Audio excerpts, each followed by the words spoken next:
नवनवीन व्हिडिओ पाहण्यासाठी व आमच्या सोबत राहण्यासाठी चॅनलला सबस्क्राईब करायला विसरू नका। तर बघा काय शासनाने झालेल्या वित्त विभागाच्यात काय म्हटलं आहे, निवृत्तीवेतनधारक कुटुंब निवृत्तीवेतनधारक यांच्या मृत्यूनंतर हयातकालीन थकबाकीचे प्रदान अधिदान व लेखा कार्यालय मुंबई कोषागार कार्यालयामार्फत नामनिर्देशित व्यक्तींना अथवा कायदेशीर वारसदारास प्रदान करण्याच्या कार्यपद्धतीमध्ये सुधारणा करण्याबाबत निवृत्तीवेतनधारकांच्या कुटुंब निवृत्तीवेतनधारकांच्या मृत्यूनंतर निवृत्तीवेतनाच्या कुटुंब निवृत्तीवेतनाच्या हयातकालीन थकबाकीचे प्रदान महाराष्ट्र कोषागार नियम पुस्तिका 1968 मधील 359 ब नुसार नामनिर्देशित केलेल्या व्यक्तीला किंवा त्यांच्या वारसाला त्यांच्या मृत्यूनंतर 1 वर्षाच्या आत त्यांनी अर्ज सादर केल्यास देण्याबाबतची तरतूद आहे। मुंबई वित्तीय नियम 1959 मधील नियम व क्रमांक 72 निवृत्तीवेतनधारकांच्या मृत्यूनंतर हयातकालीन थकबाकीचे प्रदान करण्यासाठी वारसाकडून क्षतिपूर्ती बंधपत्र घेणे बंधनकारक आहे।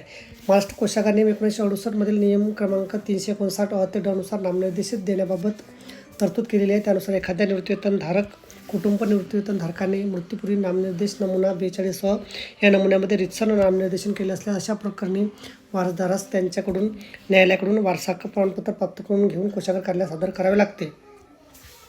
वारसदारांना सदर नियमाबाबत माहिती नसल्यामुळे अर्ज वित्त वेळी सादर करण्यासाठी क्षतिपूर्वी बंधपत्र वारसाहक्क प्रमाणपत्र प्राप्त करून घेण्यासाठी कालपेय व आर्थिक बोजा वारसदारावर येतो। त्यामुळे महाराष्ट्र कोषागार नियम 1968 नियम क्रमांक 359 1 ब मुंबई वित्तीय नियम 1959 मधील नियम क्रमांक 72च्या तरतुदीमध्ये सुधारणा करण्याची शासनाचे विचारधीन होते। त्या अनुषंगाने खालीलप्रमाणे निर्णय घेण्यात येत आहे।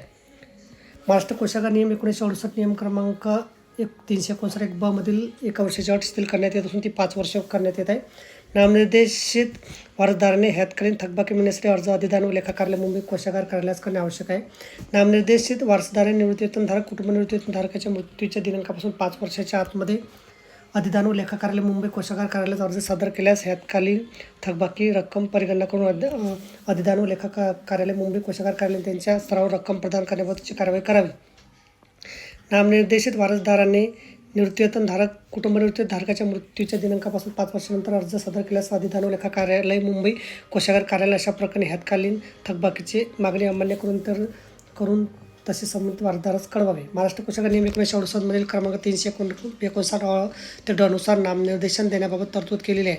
त्यानुसार एखाद्या निवृत्तीवेतनधारक कुटुंब निवृत्तीवेतनधारकाने मृत्यूपूर्वी नामनिर्देशन नमुना 42 च्या नमुन्यामध्ये रीतसर नामनिर्देशन केले असल्यास अशा प्रकरणी निवृत्तीवेतनधारक कुटुंब निवृत्तीवेतनधारकांच्या मृत्यूनंतर नामनिर्देशित व्यक्तीस मुंबई वित्तीय नियम 1959 मधील नियम क्रमांक 72 अन्वये क्षतिपूर्वी बंधपत्र भरून देण्याची आवश्यकता नाही। तसे नामनिर्देशन नसलेल्या प्रकरणी वारस प्रमाणपत्र प्राप्त झाल्या वारसदारांना क्षतिपूर्वी बंधपत्र भरून देण्याची आवश्यकता नाही।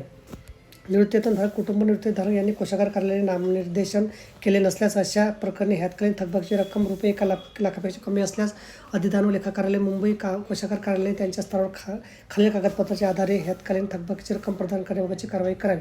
तहसीलदार यांच्याकडून प्राप्त झालेले वारस प्रमाणपत्र निवृत्तीवेतनधारक कुटुंब निवृत्तीवेतनधारक ज्या कार्यालयातून सेवानिवृत्त झाले आहेत त्या कार्यालयाकडून कार्यालय प्रमुख आहार व संवितरण अधिकारी यांच्याकडून प्राप्त झाले कुटुंब तपशील प्रमाणपत्र निवृत्तीवेतनधारक कुटुंब निवृत्तीवेतनधारक हे हयात असताना केलेले नामनिर्देशित मृत्यूपत्र वारसदाराने उपलब्ध करून दिल्यास त्याबाबत वारसदाराकडून बँक पासबुक आधार कार्ड पॅन कार्ड उपलब्ध असल्यास शिधापत्रिका रेशन कार्ड कागदपत्राची छायांकित प्रत प्राप्त करून हयातकालीन थकबाकीची रक्कम संबंधित वारसदारास यांना प्रदान करण्याची कारवाई करावी।